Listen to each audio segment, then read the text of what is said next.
Okay, welcome everyone. This is the last talk of the spring, and I am delighted to introduce you Tara Gray. Yep. She owns a jam company, Gus Grey, and she's going to tell us about the science behind jam making. Thank you. It's very nice to be here. This is definitely kind of out of my wheelhouse, so I've got my trusty little note, so please bear with me. I will do my absolute best. So this speech has actually been about 4 years in the making. It started in 2019 with Joseph, and I was supposed to come down, and there was a huge winter storm that canceled it, and I was a little relieved. And then he invited me back to come down in February or March of 2020, and then the whole entire, basically the whole universe shut down. And once again, I was a little bit relieved. But they have not forgotten about me, and so here I am. So thank you for coming. It's always very strange when people want to learn about stuff like this. It's just something that I do. So I am Gus and Grey. We are a jam company based in Eastern Market, Detroit. We have just about a 1,900 square foot facility. So we specialize in jams, preserves, some marmalades, mustard, infused oils, cocktail syrups, and some infused sugars. Everything that we do, we try to make it very low sugar. We don't use pectin or preservatives, and everything is also naturally gluten-free as well as vegan. So you say, well, who's Gus and who's Grey? So this was Gus. Gus was a really grouchy Maine Coon cat. He lived to be 19 years old. I was the only person he liked. He tolerated very few. He's been gone for about 5 years, but his legend lives on. We do have a new cat and a new dog now, and I'm not renaming my company after them, although I still love them very much. So that's me back in the day. I'm sure a lot of you have some pictures like this. So I am a self-declared jam pimp. It makes people kind of remember. It's funny. I think it's funny. Maybe other people don't. I laugh at myself a lot. So before we get started, because I will make some comparisons with Smucker's and my product, I am well aware that Smucker's is based in Ohio and is an Ohio-based company, and anything I say is not to disparage them because they're very successful. But we will get into how two products that say that they are the same thing, theirs, again, just as an example, versus Gus and Grey are indeed two completely different products. So one of my earliest childhood memories was canning peaches and pickles with my grandmother in a really small town in West Michigan. And it wasn't necessarily the act of canning and the process of that. It was the after product, canning peaches in the summer and taking those peaches and eating them in the winter, and they're just super fresh and just delicious, and almost like eating a piece of fruit in Technicolor. To have something homemade like that was very different than the canned peaches you get from the grocery store in syrup that you're used to, or even just those grody little fruit cocktail cups everybody has had. So kind of fell in love with that, and then in about 4th grade as a class we made some grape jelly.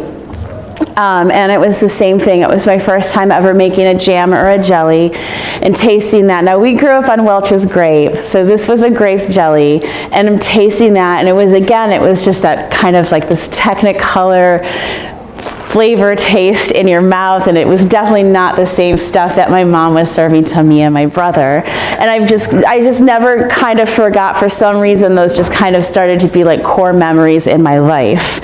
So flash forward a whole bunch of years, I decide I'm moving to New York City, and I lived there for about 11 years, and I'm working in a very fancy restaurant, and I'm working about 70 to 75 hours a week, and I feel like my soul is just being sucked dry, and all the joy is just leaving my body, and I just need to do something for myself that doesn't involve drinking a bottle of wine.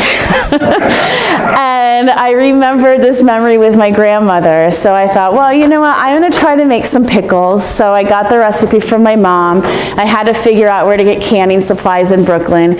hardware store is your best friend. So made some bread and butter pickles. They were really great, but there's only so many of those you can eat. So kind of forgot about those, and several months later got the same feeling like I just needed to do something to myself, and then I thought, or for myself, and I thought about the 4th grade jelly, and I was like, I'm gonna try to make some jam.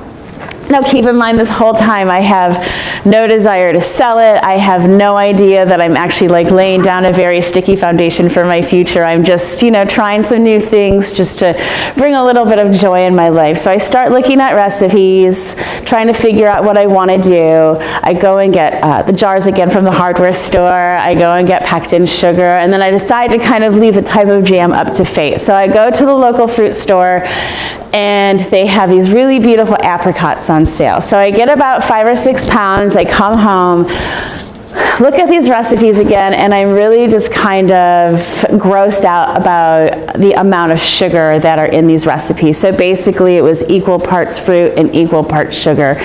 And I do like sugar, but not that much. So I decided that I was gonna halve the amount of sugar to the same amount of fruit and see what happens. The worst, I thought I was gonna throw out, you know, some apricot jam, and that would be the end of it. So I cleaned everything, sterilized all my jars, got like my mise en place, or like my setup done, chopped, got the pits out, and very like nervously watched over my pot so it wouldn't burn. Poured everything in, ended up making about 8 or 9 jars of apricot jam. Funny thing is, I'm not a huge fan of apricots, so I ended up giving it all away and didn't think anything of it. And a couple weeks later, a friend's mom was in New York from Michigan, and he had served it to her for breakfast, and her comment was, "Where did you get this? I haven't tasted this kind of flavor since I was a kid." And so that kind of spurned this like new hobby. So I had friends kind of coming out of the woodwork, asking me what I was going to make next, giving me suggestions. If just by quick raise of hands, how many people here have ever made jam on your own? So, okay, that's awesome, that's impressive. So it's time consuming, you have to pay attention, you know, it's not exactly the, you know, the cheapest thing to do. Again, I was still working a lot, so I had to reel that in a little bit. In 2011, my husband and I moved back to the Detroit area, and I just kept making jam, and I was doing events, and catering for a restaurant group in Birmingham, Michigan, and I was doing the same thing. I was giving it away, I was trying these new things, and I became friends with this couple that I just kept, you know, kind of forcing my jam on them, and they were like, "Well, why don't you sell this?" I'm like, "Nobody's gonna buy this." And they said, yes, it costs you money to make it, people are gonna buy it. And I was like, I don't think that I can sell this. So anyway, the accountant for that restaurant group suggested a farmer's market, which I applied for, and I got in. So I had complete imposter syndrome. So my first day, Sunday morning at this, the Birmingham, Michigan farmer's market, I'm standing there underneath like my new tent, my new table, all this jams, all this stuff, thinking, what am I doing here? No one is gonna buy anything. What am I thinking? And then about 20 minutes later, I had my first customer, which I thought was really, really cool. And then I went back the following week, and it was the first time I had my first repeat customer.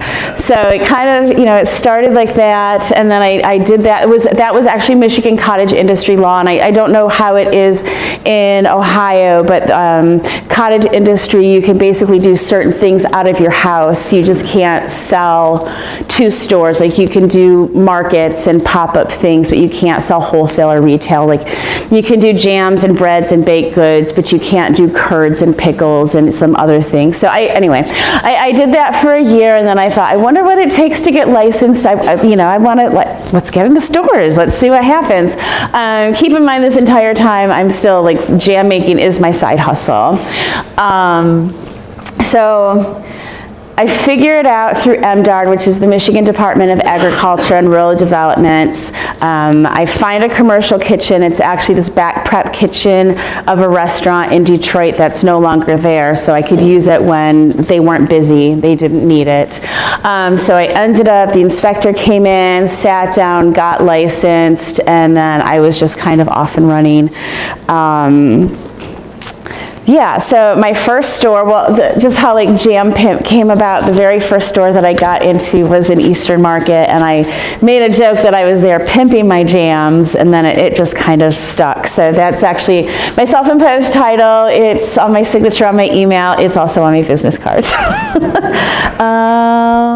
Sorry.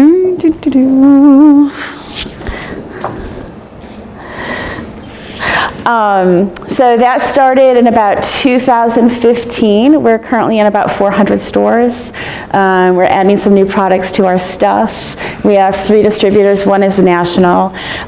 We have 3 National Good Food Awards, and last night it was announced in Portland, Oregon that we actually won 2 more. So we have 5 National Good Food Awards. Thanks. Which is really important. You know, it recognizes this, you know, not only the taste and your product and how it's made, but the sustainability and how you treat the environment. It's a pretty big vetting process on like chemicals and where you get it, and they check it to make sure that you're not lying to get one. So I'm really proud of this little company. Okay. So this is all the good stuff. So these are our labels. Sorry, I was supposed to actually do this slide a couple minutes ago. So all of our jams have a specific name. It's kind of a little bit of a marketing ploy, so it catches people's eyes versus just when, you know, you're in an aisle and everything says strawberry jam, and then you're like, oh, well, what's old fashioned? Up on the top, Floozy is our #1 seller. It's peach bourbon vanilla jam.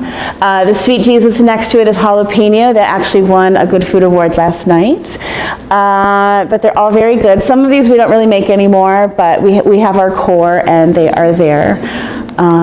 So my favorite thing to say, I do not make jelly. I make jam, and jelly is very much just kind of this umbrella word that uses, and usually when people say jelly, I know exactly what they mean, but there is a very distinct difference between the two. Does everybody or anybody or no one know the difference between a jam and a jelly? So.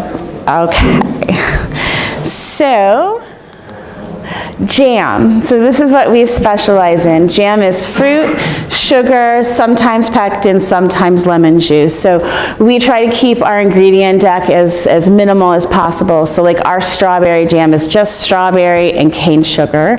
And then we get into jelly.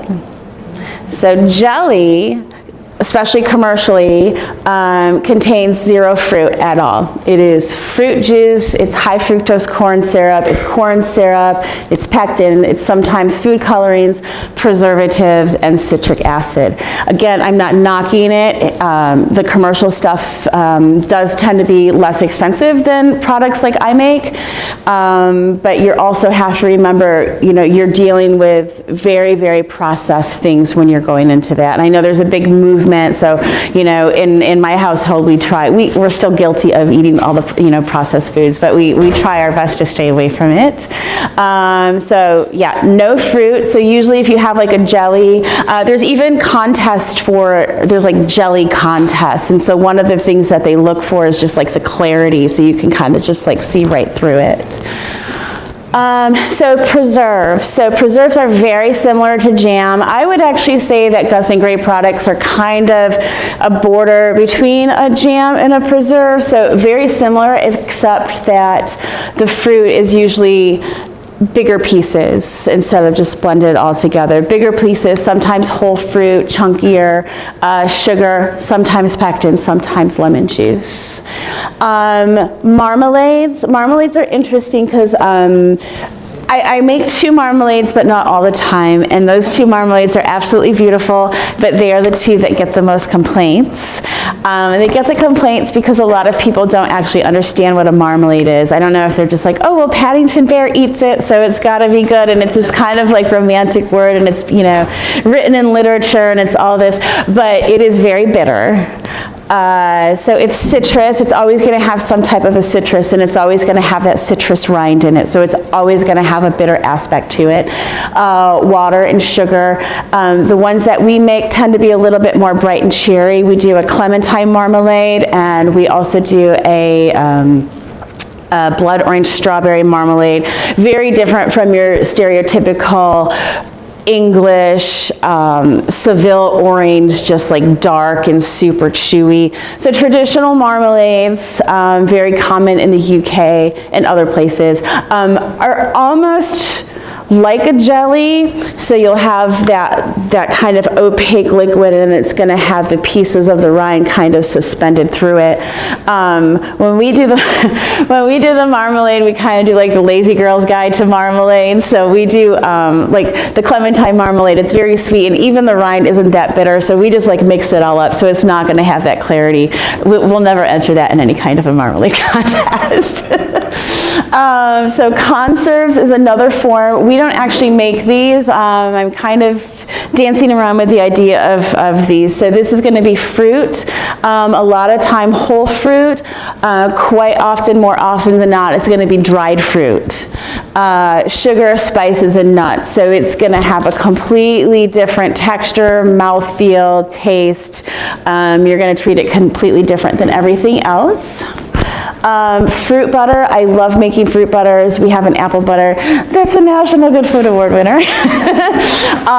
So apple butter is, you know, apple butter, pumpkin butter, very common for the fruit butters, but you're basically, you know, you're taking the skins off, the seeds, any core, you know, that type of stuff, and you're cooking it low and slow, and so it just really just gets very, very soft and silky and, you know, buttery almost.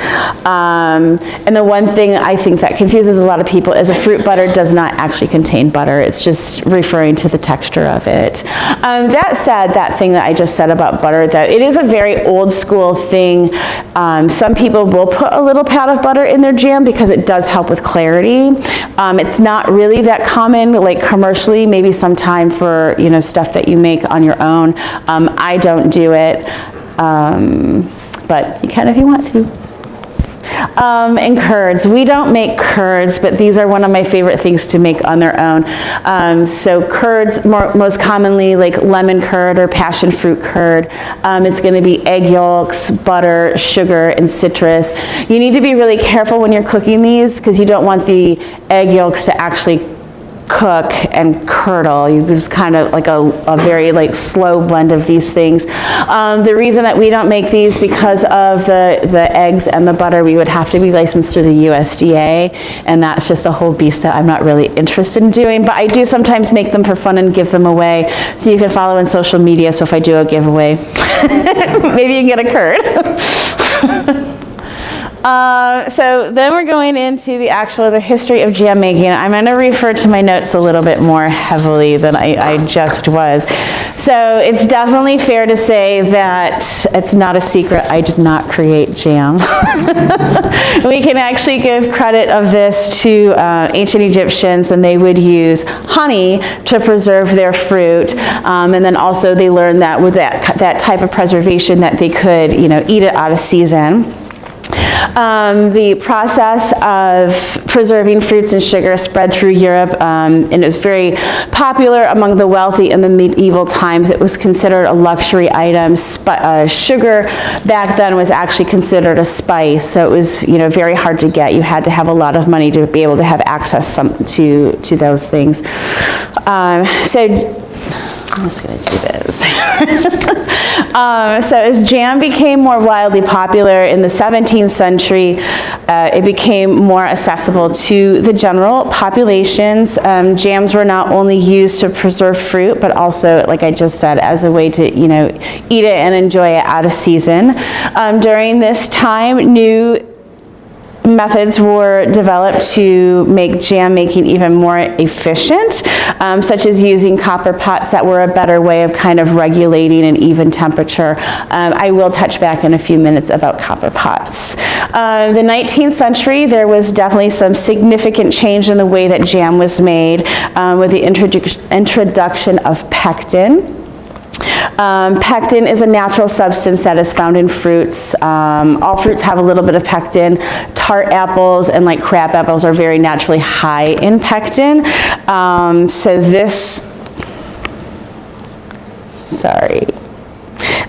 pectin helps thicken the mixture and then helps it kind of become more of a gel-like product. So you'll see a lot in the jellies. It gives it more of that kind of jelly consistency.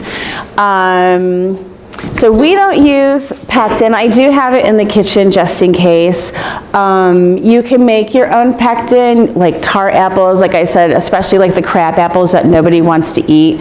You just put them in a pot, put some water, just boil them down to their mush, and then you're gonna strain that out, and the liquid that's left actually turns into a liquid pectin, and it works really beautifully. What I have done, it's been a long time since I've done this, but just as kind of an experiment also, if I've had something that wasn't setting up, I can chop a few pieces of like a Granny Smith apple or something into the mixture, cook that in, blend that up, and that also helps thicken up the recipe. There is like a Pomona's pectin that's actually all citrus-based pectin. So there's different things.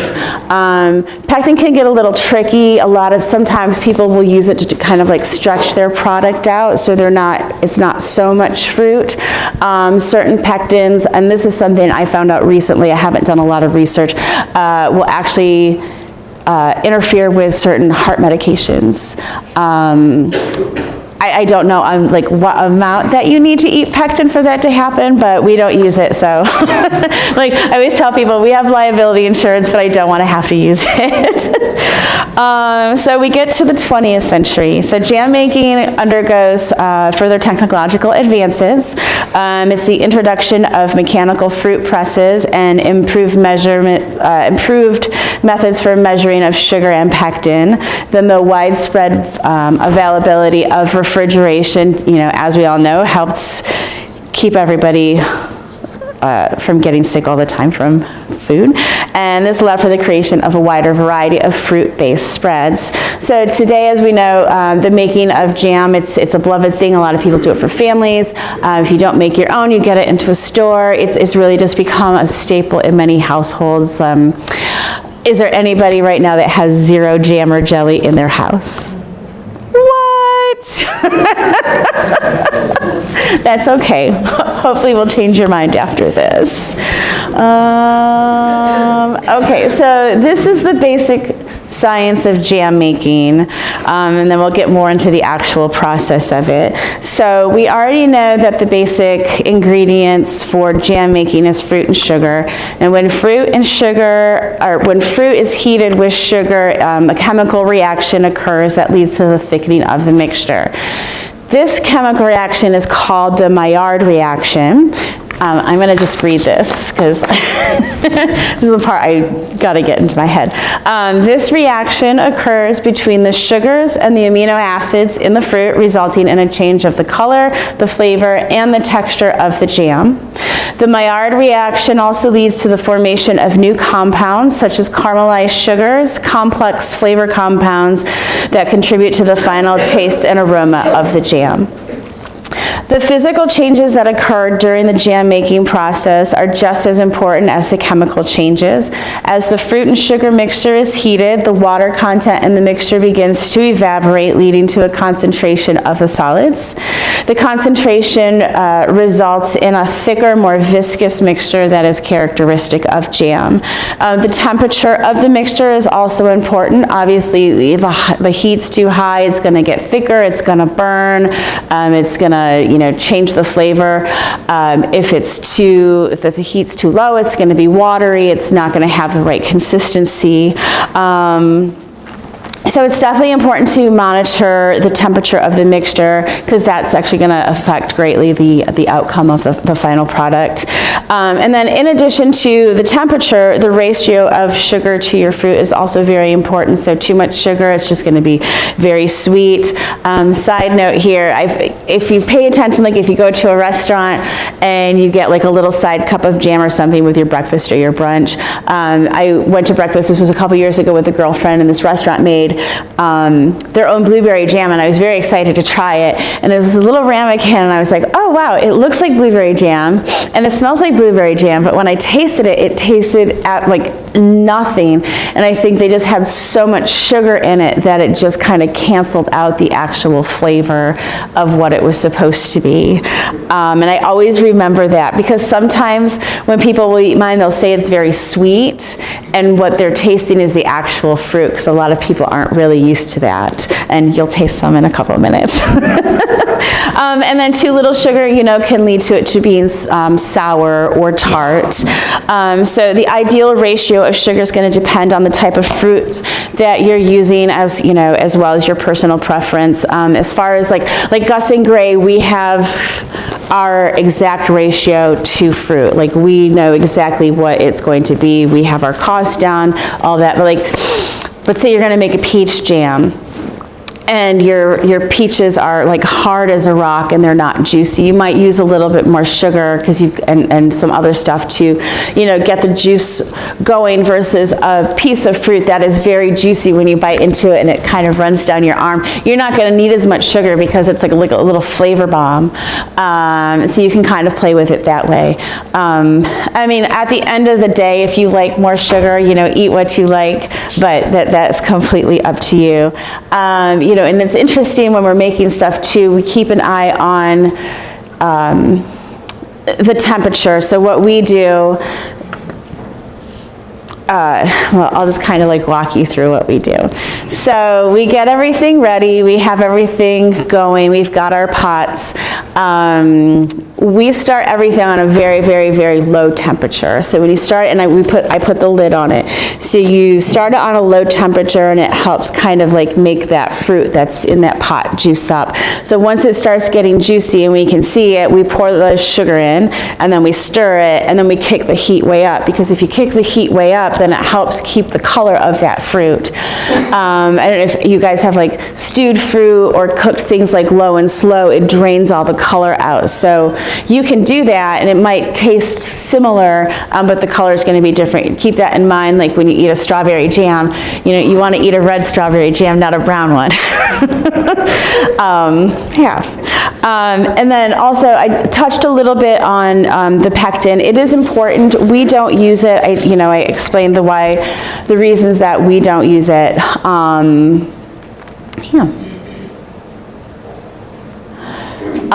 So one of the things I definitely want to tell you guys about, again, not disparaging Smuckers whatsoever, but, after questions and that kind of stuff, I brought a strawberry jam that we just made a couple of days ago that is all strawberries and a little bit of cane sugar. And then we also brought the Smuckers strawberry jam. And this one is strawberries, high fructose corn syrup, sugar, fruit, pectin, and citric acid, all the stuff that I listed up there. So you guys, and it's the texture is very different. I can't even tell if there's seeds in there. So this is almost like a jelly. Oh, it says seedless right on the front. Need my reading glasses. So it's kind of us in sorry, I skipped a bunch of those. That is just kind of the basic of science of making jam in a nutshell. I feel like I talked really, really fast. Yeah, that was not 50 minutes. Yes, please ask me questions. You said in order to maintain the color, you turn the heat up high. Yes. Well, does the duration of the elevated heat affect it eventually? It definitely will. You want it. So like with a strawberry jam. So we start out, we get the juices flowing, we kick the heat up, and we notice we keep it up to about 220 degrees for about 40 minutes. You got to keep an eye on maybe scraping the bottom and stuff. And then if with strawberries get very foamy, so you don't want that overflow. But you do keep an eye on the color too. You will notice that they will get darker. Yeah. Also, doesn't another factor how much you're making at the time? If you're just making a little bit for yourself as compared to a huge pot, then how would the ratio be for? It would be 40 minutes. No, you can keep it. I mean, you can. If you're gonna just do like a tiny little thing, which I've done sometimes when we're on vacation, you just kind of keep an eye on it. If you want it to be perfect, there's a home trick that you can do. You put just like a little ceramic saucer or a plate in your freezer. And so if you think it's too runny or you think it's getting thick, you pull this very, very cold ceramic out of the freezer and you put just a tiny little dab, and then you put the plate like this. And if it runs all the way down, then it still needs to cook a little bit longer. If you dab the jam on there and it stops after like a couple millimeters, you're about perfect there.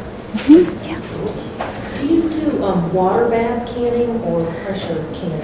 So when I was doing home stuff, I was doing the water bath. Pressure cookers scare the living crap out of me. We even have an Instapot, which is my husband's toy. I've never even used it.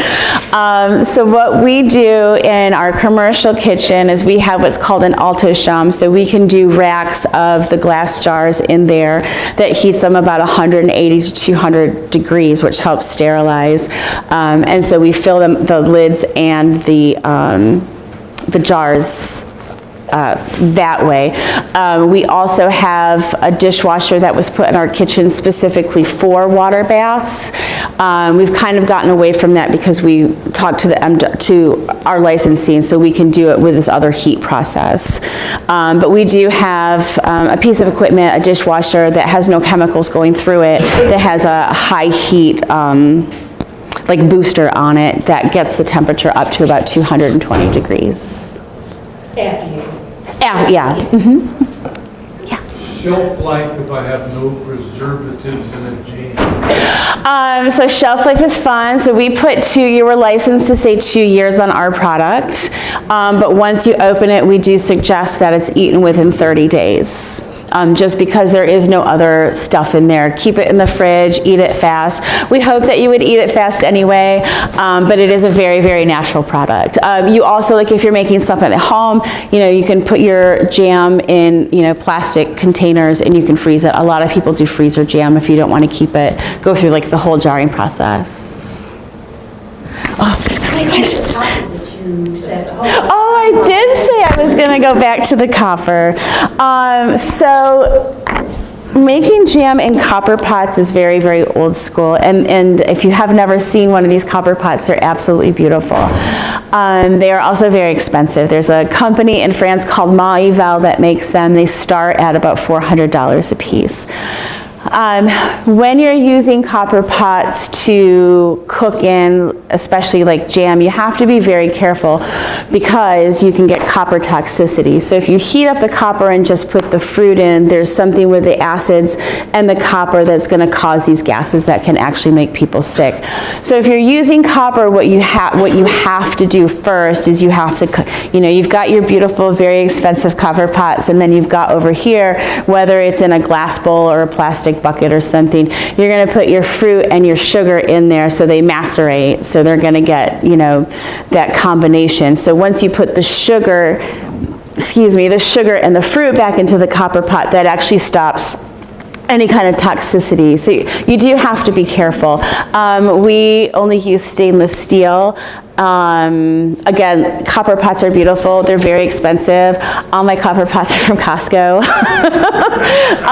Maybe one day I'll have a copper pot. We also do, one of the things that we love to use for larger batches, works best for like jalapeno stuff, apples and peaches. We also have a 40-gallon stainless steel tilt skillet that goes up to about 400 degrees. So things like apple butter, we can really kind of cut the time in half in this big beast of a machine. I've never heard the term Maillard before. Could you talk a little bit more about the Maillard reaction? How are you spelling it? It's Maillard. Let me just make sure. So I'm not going to lie to you. I had never heard of it either prior to writing this speech. But that is how it's spelled. And it's just, I'm not sure Mr. Maillard or Mrs. Maillard may have discovered just this kind of like chemical reaction on how the fruit and sugar get together and mingle. Yeah. So do you have, two-part question, Yeah. The traditional like sugar to fruit ratio, and then in a commercial enterprise, how do you maintain the consistency? Because doesn't the brightness of the fruit have something to do with the fruit or how much sugar you use? Yeah, so we try to do as much as our stuff based on seasonality. There are some things, like the strawberries, we actually buy IQF, which is individually quick frozen. So those are pretty consistent. We do pay attention to what our fruit looks like. So in case we do have to adjust the sugar a little bit, we know how to do that. And then as far as consistency, because consistency is key, and consistency can be a little tricky, but we're not commercial. Like everything that we make is literally still made by hand. Everything is made in 15-pound batches of fruit, so we do have control and the ability to kind of see where it might be heading, whether it's downhill or yeah.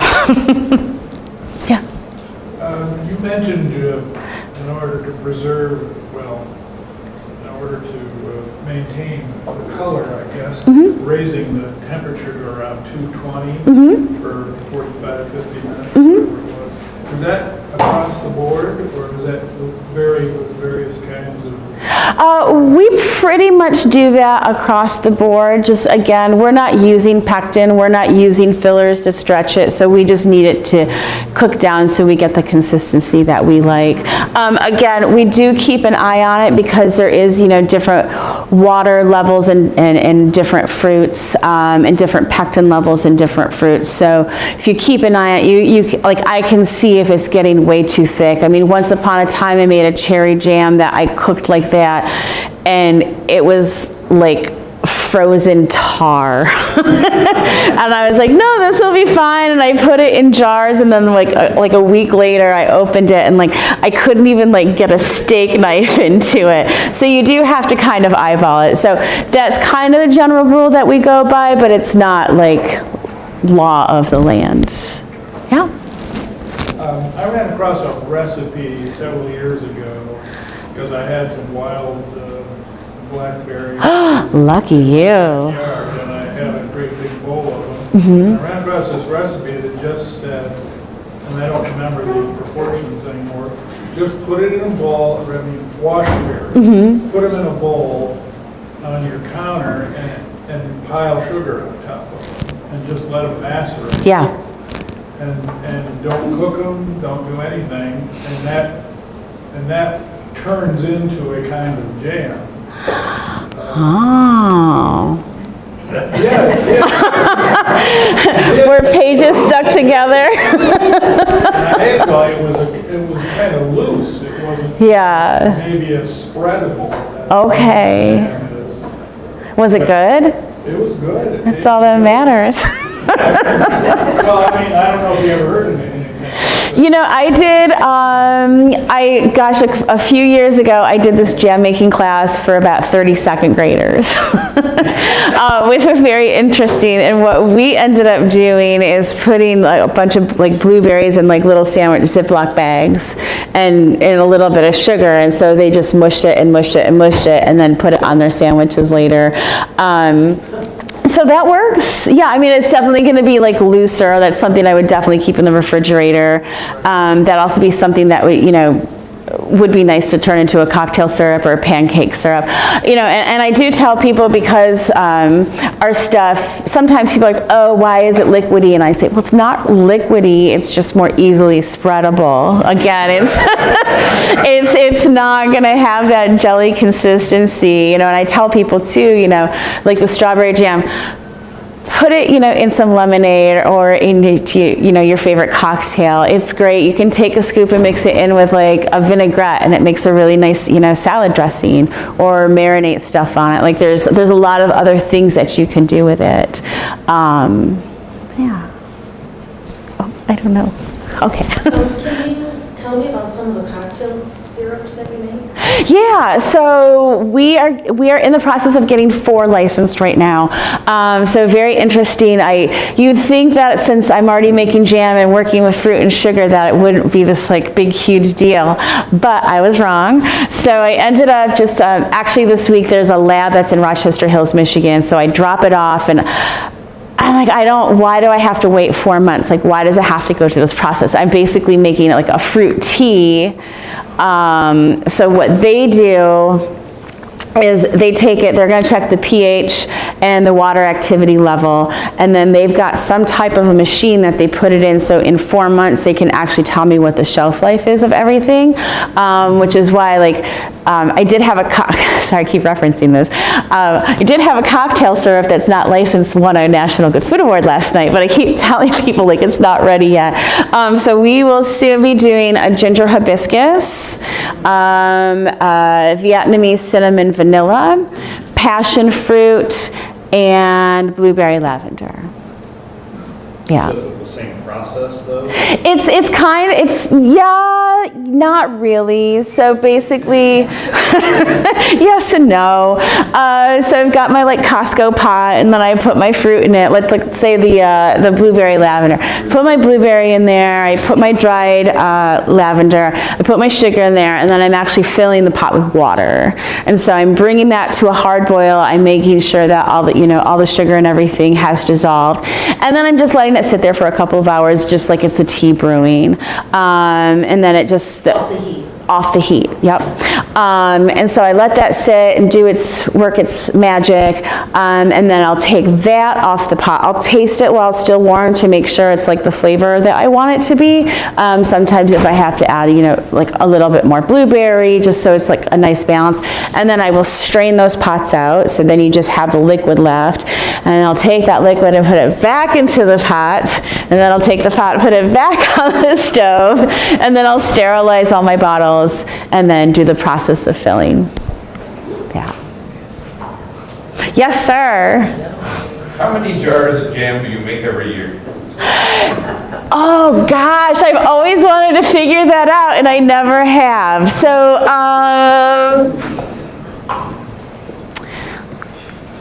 a lot. A lot.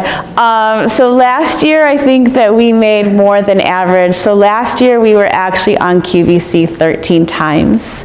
So each package on QVC was 3 jams. So when you're on QVC for like 7 to 9 minutes, and then you get, let's say, 6,000 orders, but each order is 3 jars. Obviously, you figured out that that's 9,000 jars. So we were just like constantly doing that. So I've never actually figured out the exact number, but I do know with me and my like very, very, very, very small team of people that we can really kick out the jams. Does anybody get that reference? Kick out the jams. Yes, sir. Do you do any, what kind of instrumentation, if any, do you use as far as sugar levels, viscosity, anything like that, or is it all by taste and by eye? It's all taste and by eye. I mean, there's certain things that I have to get tested, but it's not very often because I'm already licensed through it. So the state's like, cool, we trust her until we don't. One thing I find very interesting, and I tell people, like, I've made so much jam that I get to a point that I can hear the sound of a boiling jam bubble and know when it's ready. Wow. Yes. Have you experimented with other kinds of sugar? Do you just use cane sugar? So mostly cane sugar. Michigan is a big producer, Pioneer Sugar in the Bay City area of sugar beet sugar. The only reason I don't use that is because that is a GMO product, and the cane sugar is certified non-GMO. I am working on something with a chef right now to use honey. But that's just something that I started experimenting with this past week. But I've never used like turbinado sugar or sugar alternatives. I've never made a sugar-free jam. I know that there are certain ways you can do it. I know that some people will use like the sugar substitutes, but then there's a lot more chemical that goes into it. I know some people that have used like white grapefruit juice concentrate, as the sugar substitute but that adds so much extra liquid, then you gotta get back into like the pectin and the consistency and stuff. So I just say my stuff is low sugar. I like to tell people my husband's best friend is insulin dependent and, has his meter on him at all times, and he'll eat my jam and it does not spike his sugars. That is not a scientific claim, I'm just telling you. Yes, ma'am. When you have to use water, do you use just tap water or filtered water? Yeah, we have a small filter process. I don't use a lot of water, but if we do, it's definitely not just regular tap water. Yes. Why don't you use pectin? I mean, what is the downside if it's a natural product? Oh, I touched on that a little bit. There's it's a thickener. Some people, like I said, some people will put too much in it. It stretches their stuff out, so their fruit goes a little bit further. I don't like the consistency sometimes with the pectin. One deterrent.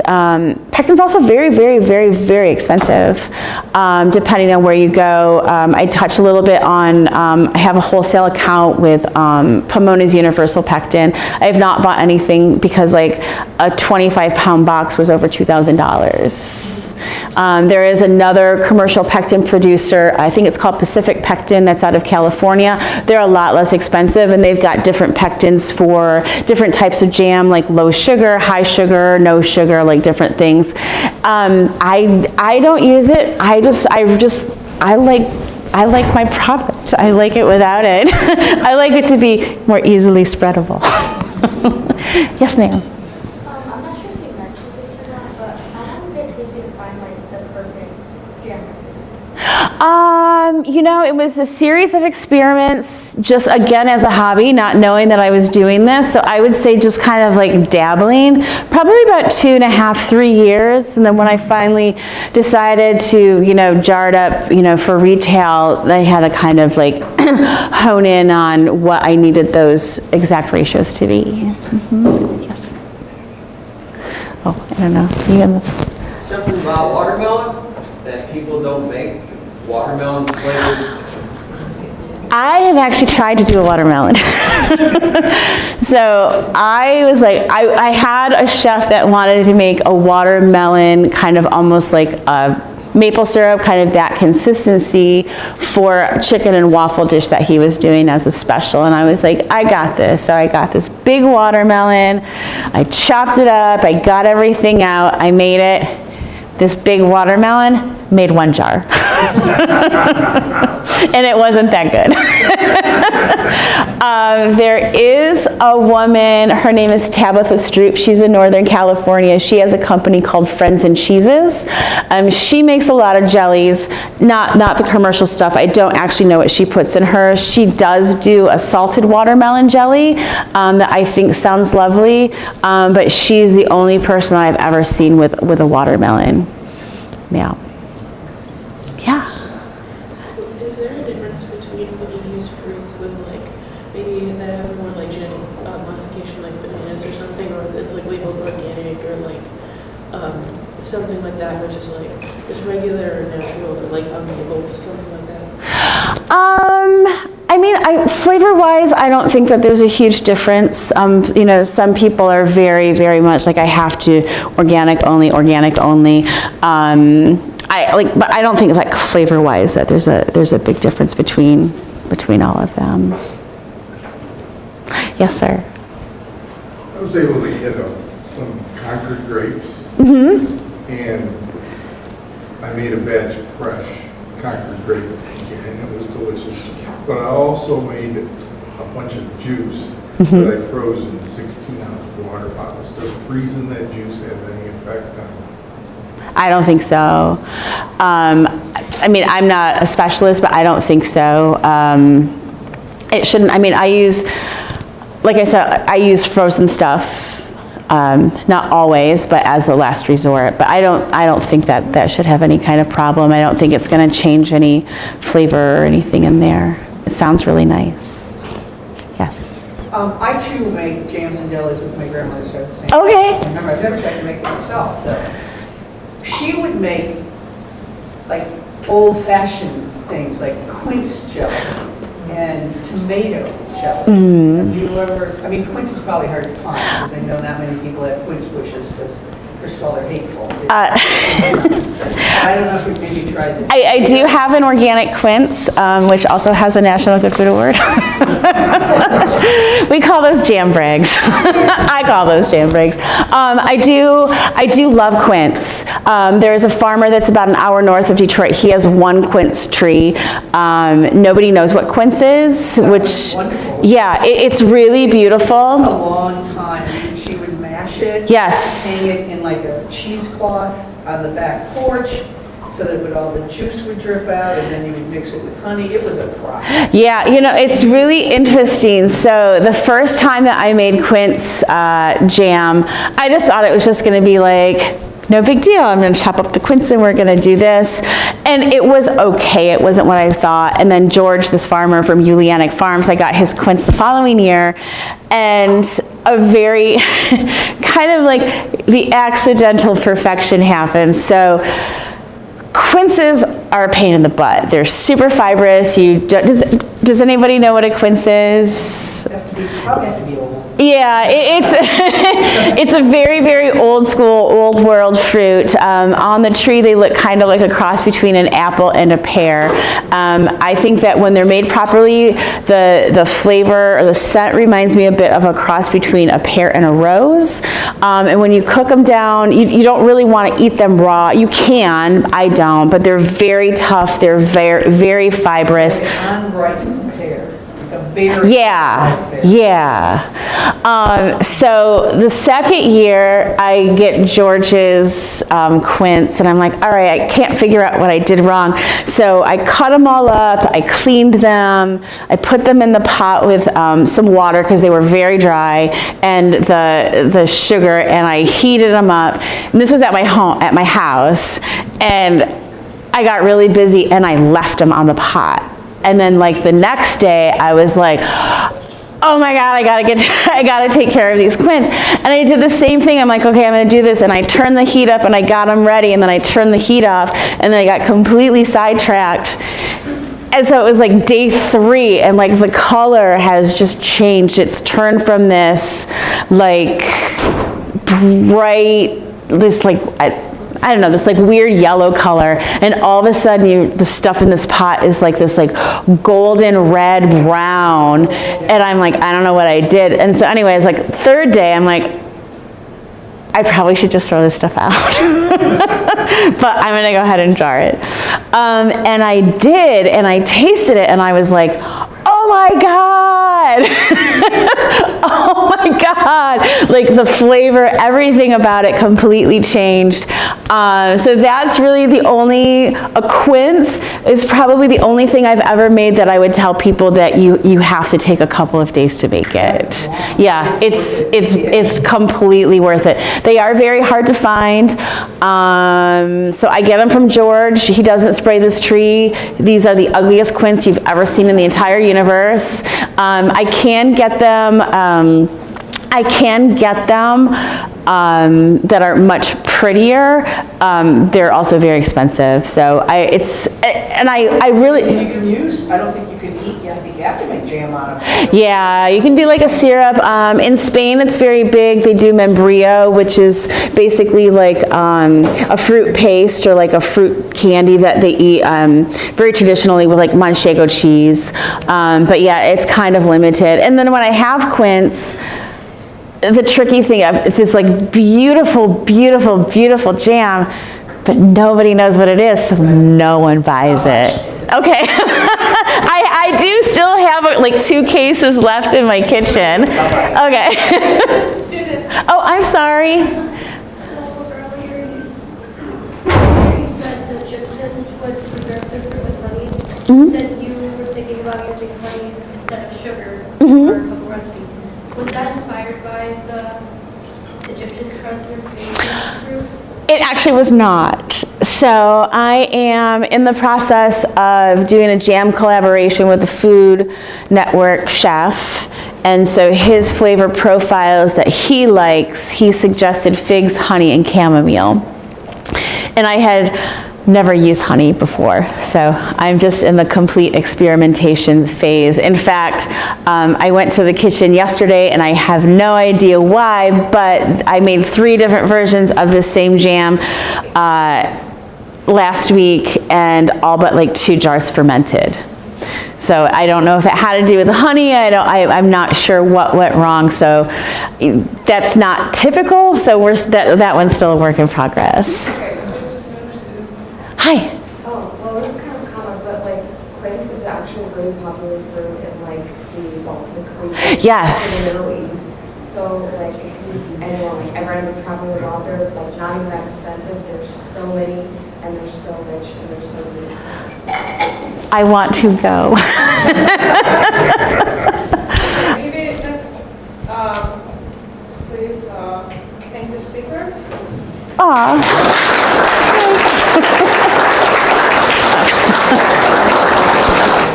George Smith is one of the founders of the program, and he's going to tell a little bit. Right. Some of you remember me from days gone by, most of this section of the room probably. I call you guys the old fogies. Which you embrace, I'm sure. Anyway, before we end things today, I really just wanted to say, first and foremost, that it's great that Michal and Funda and Heidi are here. I approached them in like October or November of last year to potentially take over the program, and that's way, way, way after John and I would ever have been doing it. And so not only did they kindly step up and take over this program for me, they also put together a nice series this year. And so it's all theirs in the future. This is probably the last time you'll see me down here talking to you, so that's good. Most of you are probably really happy about that. But they will be running things next year, and that begins in the summer with invites and things like that. So if you have topics, ideas, thoughts, things you would like to see next spring, by all means, talk to them, find them on social media. We got a Facebook page, put things there. Pretty much the hardest prospect that I always faced was, what do you want to hear about? There's lots of really awesome topics out there, and there's always somebody that'll come and talk about what they're really good at if you look around a little bit. And anyway, I just wanted to conclude my time down here to just formally thanking them for taking over, and I would give them a round of applause for all the effort they did.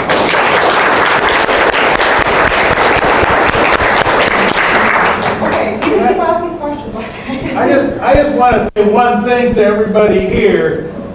When I was in my 20s, I worked with a guy who was eating quince at lunch, fresh, whole quince.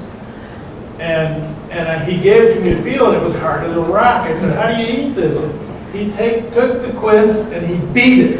And then he turned it around and beat it. He kept beating it all over until it was soft. The skin didn't break, and then he could bite it and then eat it. That's so weird. Still in Toledo? So this is going to sound kind of lame. I think so. I have one of my distributors actually distributes to Ohio, but they don't actually share with me what stores they're in. So I do, but I don't know where. That's not helpful at all. Yeah, there you go. Yeah. So if you come up, I mean, you can email me. I'm happy to give anybody like a tour of my kitchen space. It's not that exciting, but I think it's pretty cool. If you do come up on a Saturday, Easter Market is absolutely amazing. It's the largest open air farmers market in the entire country. We're approaching Flower Day. So Flower Day, they usually get between 100 and 125,000 people there on a Saturday. And it's really cool. And just, you see all the farmers and all the makers, and it's just, I love it there. I think it's complete magic. If anybody wants to try anything, here's my jam. Here's the Smucker's seedless jam. I just ask that please don't double dip. And I know some people want to use like the same stick twice, but please don't, because you get your cooties on the end, then you have to stick it in there. So feel free to try. Thank you very much for letting me come down here.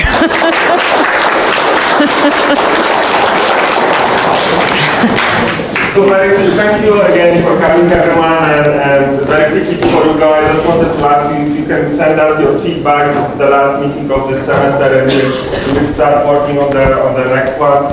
So if you can send us your feedback, you can find us, like Joe said, through our website, through our Facebook page. If you liked it, if you very much liked it, extremely liked it. If you have any suggestions, if you have any comments, we really, really appreciate it. Okay? You don't have to suggest person. They will find the person. Just suggest the topic. What do you want to hear about? And then for Jenkem students, the sign-in sheets are here.